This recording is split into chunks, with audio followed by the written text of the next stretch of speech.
Hello friend, जय भीम नमो बुद्धाय। कैसे हैं आप सभी लोग। आज ये मेरा फर्स्ट व्लॉग है और मैं अपने फर्स्ट व्लॉग में कुछ अपने बारे में कुछ बताना चाहूँगी। ज़्यादा लंबा व्लॉग नहीं करूँगी।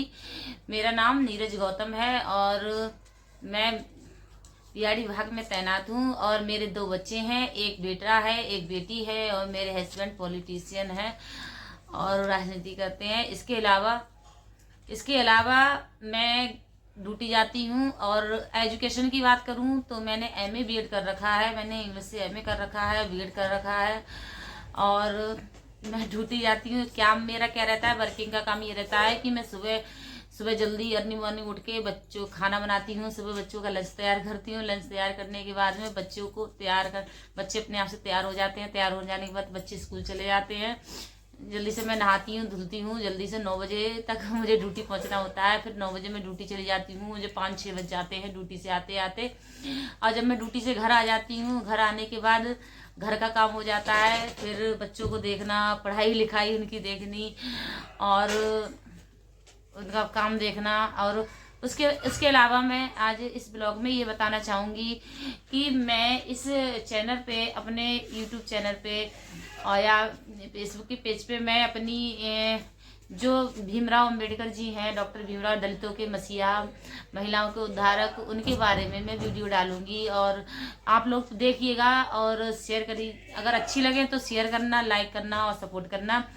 और उनसे जुड़ी हुई छोटी बड़ी बातें या फिर महिलाओं के अधिकारों के से रिलेटेड या हमारे संविधान से जो भी रिलेटेड जो भी अच्छी और वैसी बातें होंगी और छोटी छोटी बातें जो होंगी, टिप्स होंगी, मैं इसमें आपको बताऊंगी सारी। और कुछ अपनी डेली ब्लॉग्स भी बताऊंगी। और इसके अलावा मैं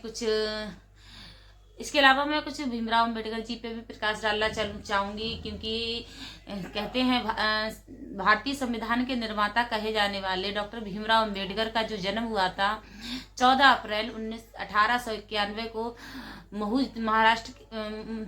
मध्य प्रदेश के महू जिले में हुआ था। और जो डॉक्टर भीमराव अम्बेडकर जी थे, अपने पिता की जो थे 14वीं संतान थे। इनके पिताजी सेना में सूबेदार के पद पे तैनात थे और इनका जो लाइफ कहते हैं, इनकी जो पढ़ाई लिखाई थी, भीमराव अम्बेडकर बहुत ही ज़्यादा संघर्षों से घिरी रही। उन्होंने बहुत मेहनत से, संघर्ष से पढ़ाई की और पढ़ाई करने के बाद में यहाँ पढ़ाई करी, बहुत मुश्किलों से की। जब वो स्कूल जाते थे तो उन्हें पढ़ने का अधिकार नहीं था, बाहर बैठ जाते थे।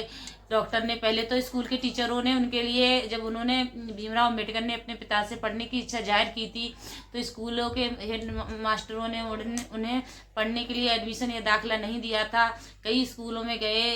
भीमराव अम्बेडकर जी के जो पिताजी थे कई स्कूलों में गए। जाने के बाद में उन्होंने कहा कि मेरा बच्चा पढ़ना चाहता है, मैं इन्हें पढ़ाना चाहता हूँ, लेकिन छुआछूत और दलित होने के कारण उन्हें कहीं स्कूलों में उनका एडमिशन नहीं हुआ।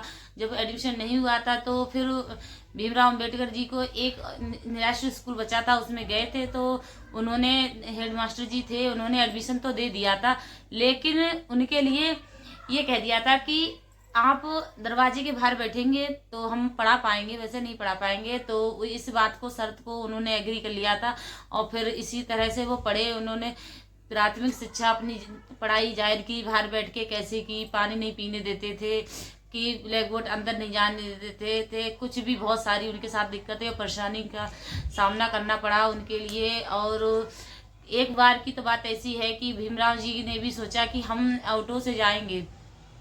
ये ऑटो तो नहीं थे उस समय, रिक्शा चलते थे, कि मैं भी रिक्शे से आज स्कूल जाऊंगा।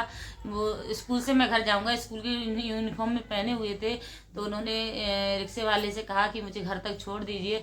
तो रिक्शे वाले ने उन्हें बिठा लिया और फिर रास्ते में बातों बातों में उनका परिचय जानने लगे और पूछने लगे कि आप कौन सी जाति के हो।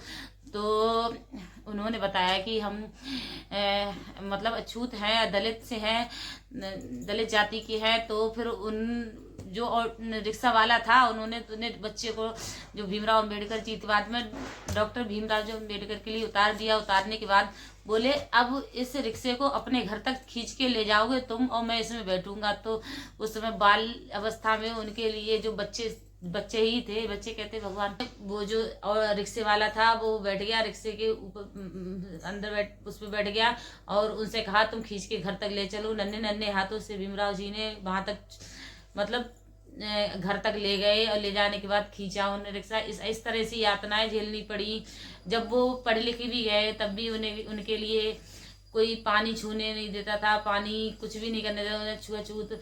उन्होंने बहुत सारी यातनाएं झेलने के बाद दलित समाज के जो तभी मसीहा माने जाते हैं, ऐसे ही नहीं और छोटी बड़ी बातें बहुत सारी हैं जो मैं आपसे करना चाहती हूँ और नेक्स्ट वीडियो में करूँगी। अगर आपको वीडियो मेरी अच्छी लगी हो तो लाइक करना और चैनल को सब्सक्राइब करना और फेसबुक पे देख रहे हो तो फॉलो करना। और आप लोगों से बस यही विनती है कि ज़्यादा से ज़्यादा सपोर्ट करिएगा। अगर वीडियो अच्छी लगे तो लाइक करिएगा। और मेरे बारे में कुछ और जानना चाहते हैं तो मैं फिर से बता देती हूँ कि कई लोग पूछते हैं मैं कहाँ की हूँ, मैं बधाई हूँ। प्लीज़ आप लोग लाइक करना, सपोर्ट करना और थैंक यू। Bye bye. जय हिंद, जय भारत, जय भीम, नमो बुद्धाय। Thank you so much.